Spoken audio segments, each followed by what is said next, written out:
Everyone, Sanskrit class में आप सभी का अभिवादन है। आज के क्लास में हम संस्कृत में वाक्य रचना विधिलिंग लकार में करना सीखेंगे। इसके पहले के क्लास में हम लट लकार, लिट लकार, लंग लकार और लोट लकार का वाक्य रचना करना सीख चुके हैं, जिसका लिंक आपको डिस्क्रिप्शन बॉक्स में मिल जाएगा। तो चलिए शुरू करते हैं आज का क्लास। सबसे पहले जानते हैं कि विधिलिंग लकार का प्रयोग कहाँ करते हैं। विधिलिंग लकार का प्रयोग हमेशा हमें सिखाता है कि हमें क्या करना चाहिए, हमें ये पढ़ना चाहिए, हमें ये करना चाहिए। तो जहाँ चाहिए का प्रयोग होता है, जो कहीं हमें सीख देता है कि हमें ये करना चाहिए, उसमें हम विधिलिंग लकार का प्रयोग करते हैं।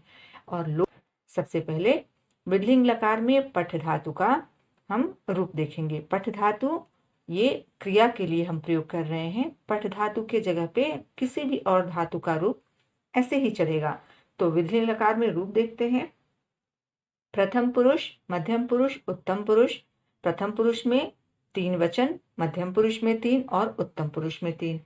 तो इस तरह से हमारे पास 9 तरह से हम क्रिया का प्रयोग करेंगे। ऐसे ही हमारे पास 9 तरह के कर्ता है, जिसके पहले की क्लास में हम चर्चा कर चुके हैं। तो विधिलिंग लकार में पठ धातु का प्रथम पुरुष एक वचन में पठेत। यहाँ पर एक नियम है जिसके आधार पे हम दूसरे किसी भी धातु का अच्छे से रूप लिख पाएंगे। पठेत में यहाँ हम देख पा रहे हैं कि हम ब्रैकेट में एत लिखे हैं। इसका अर्थ है कि किसी भी धातु में अगर हम एत जोड़ दें तो वो जो भी बनेगा नियम के अनुसार बनेगा। जैसे पठ में एत जोड़ेंगे तो पठेत, ऐसे ही गच्छ धातु होता तो उसमें गच्छ में एत हम जोड़ेंगे तो गच्छेत, खाद में एत जोड़ेंगे खादेत। तो इसी तरह से किसी भी धातु का रूप हम तैयार करके लिख सकते हैं। तो हमें इसका नियम देखना है। एत एताम एयुः, अर्थात पठेत पठिताम पठेयुः। दूसरा कुछ होता गच्छ धातु गच्छेत गच्छिताम गच्छेयुः। तो ये प्रथम पुरुष का तीनों वचन। मध्यम पुरुष का पठे पठेतम पठेत, ए एतम एत। ऐसे ही किसी दूसरे का गच्छ धातु का देखते हैं, गच्छे गच्छेतम गच्छेत। तो इस तरह से हम रूप लिख पाएंगे। उत्तम पुरुष में एयम एव एम, ये इसका नियम है। तो पठेयम पठेयो पठेम। तो इस तरह से विधिलिंग लकार में हम पठ धातु का रूप सीख लिए। इसका हम वाक्यों में प्रयोग कैसे करते हैं और वाक्य रचना कैसे करते हैं आगे देखते हैं। वाक्य रचना देखते हैं। सबसे पहला वाक्य, उसे जाना चाहिए। तो इस वाक्य को संस्कृत में बदलते समय हमें ये देखना है कि हमारा कर्ता क्या है। कर्ता है उसे। ये प्रथम पुरुष एक वचन का कर्ता है।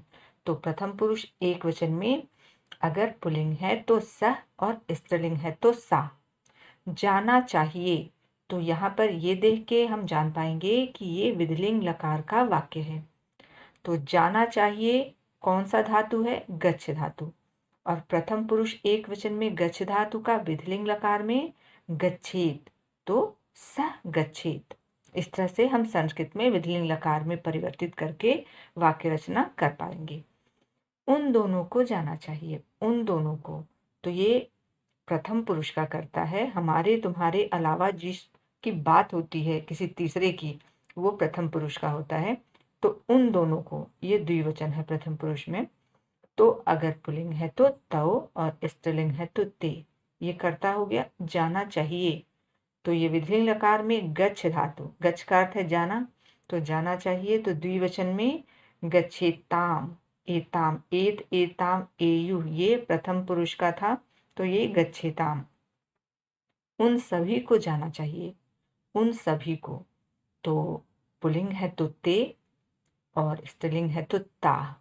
और जाना चाहिए तो विधिलिंग लकार में प्रथम पुरुष बहुवचन में गच्छेयुः, ते या ता गच्छेयुः। अगला वाक्य, तुम्हें जाना चाहिए। तुम्हें, त्वम, जाना चाहिए। ये मध्यम पुरुष एक वचन का करता है। तो मध्यम पुरुष एक वचन का हमें विधिलिंग लकार में गच्छ धातु का क्रिया लगाना है, वो है गच्छेः, त्वम गच्छेः। तो विधिलिंग लकार का हमें अच्छे से धातु में रूप याद होना चाहिए। तुम दोनों को जाना चाहिए, तुम दोनों को, तो ये हमारा मध्यम पुरुष द्विवचन का करता है, युवाम। और जाना चाहिए का गच्छेतम, ये भी मध्यम पुरुष द्विवचन का हमारा क्रिया है विधिलिंग लकार में। तुम सभी को जाना चाहिए, तुम सभी को ये मध्यम पुरुष बहुवचन में है यूयम, और जाना चाहिए तो गच्छेत, यूयम गच्छेत। मुझे जाना चाहिए तो मुझे के लिए ये उत्तम पुरुष एक वचन का करता है अहम, और जाना चाहिए उत्तम पुरुष एक वचन में गच्छेयम, मुझे जाना चाहिए। हम दोनों को जाना चाहिए, हम दोनों को आवाम, ये उत्तम पुरुष द्विवचन का करता है आवाम, और जाना चाहिए के लिए गच्छेय, ये हमारा विधिलिंग लकार में उत्तम पुरुष द्विवचन में गच्छेय। हम सभी को जाना चाहिए, हम सभी को उत्तम पुरुष बहुवचन में वयम, और जाना चाहिए के लिए गच्छेम। कुछ और वाक्य देखते हैं। हम सभी को पुस्तक पढ़ना चाहिए, हम सभी को, तो वयम, क्योंकि ये उत्तम पुरुष बहुवचन का करता है, और पुस्तक को पुस्तकम, पठेम, रूप कैसे चलता है उस हिसाब से उत्तम पुरुष बहुवचन का हम पठ धातु का और विधिलिंग लकार में प्रयोग करेंगे, चाहिए है इसलिए। वयम पुस्तकम पठेम।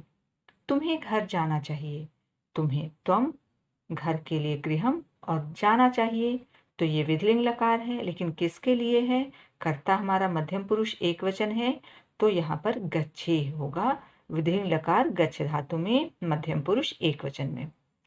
हमें बगीचे में खेलना चाहिए, हमें मतलब हम लोगों को, तो वयम, बगीचे में, तो यहाँ पे सप्तमी विभक्ति है, बगीचा को उद्यान कहते हैं, तो में ये सप्तमी की चिन्ह है, तो सप्तमी में उद्यान का उद्याने हो जाएगा। और खेलना चाहिए, तो किसे खेलना चाहिए, उत्तम पुरुष का करता है बहुवचन में वयम है, तो खेलना चाहिए का रूप कैसे चलता है, क्रीडेयम क्रीडेयो क्रीडेम, तो क्रीडेम बहुवचन में क्रीडेम, वयम उद्याने क्रीडेम। उसे स्कूल से घर जाना चाहिए, उसे, तो ये हमारा प्रथम पुरुष एक वचन का करता है। प्रथम पुरुष एक वचन में हम सह भी लिख सकते हैं और सा भी लिख सकते हैं, पुल्लिंग के लिए सह और स्त्रीलिंग के लिए सा। स्कूल से घर, तो ये स्कूल से अलग हो रहे हैं, तो उसमें पंचमी विभक्ति का प्रयोग करेंगे, विद्यालय के रूप में पंचमी विभक्ति विद्यालयात, और घर के लिए गृहम। जाना चाहिए, तो जाना गच्छ धातु का, चाहिए है तो विधिलिंग लकार है, जाना चाहिए तो प्रथम पुरुष एक वचन में गच्छेत, रूप कैसे चलता है, गच्छेत गच्छेताम गच्छेयु, तो एक वचन में मध्यम ये प्रथम पुरुष में गच्छेत। सह विद्यालयात गृहम गच्छेत, वह स्कूल से, उसे स्कूल से घर जाना चाहिए, तो सह विद्यालयात गृहम गच्छेत। तो इस तरह से हम विधिलिंग लकार में बड़े ही आराम से संस्कृत में वाक्य रचना कर सकते हैं। आपको लिंक डिस्क्रिप्शन बॉक्स में मिलेगा, दूसरे और लकार में भी वाक्य रचना किया गया है, आप वहां से देख सकते हैं। तो उम्मीद करती हूँ कि आज जो कुछ भी आपने पढ़ा है आपको अच्छे से समझ में आ गया होगा। आगे और भी इंफॉर्मेटिव वीडियो के लिए हमारे चैनल को लाइक कीजिए, सब्सक्राइब कीजिए और शेयर कीजिए। Thank you.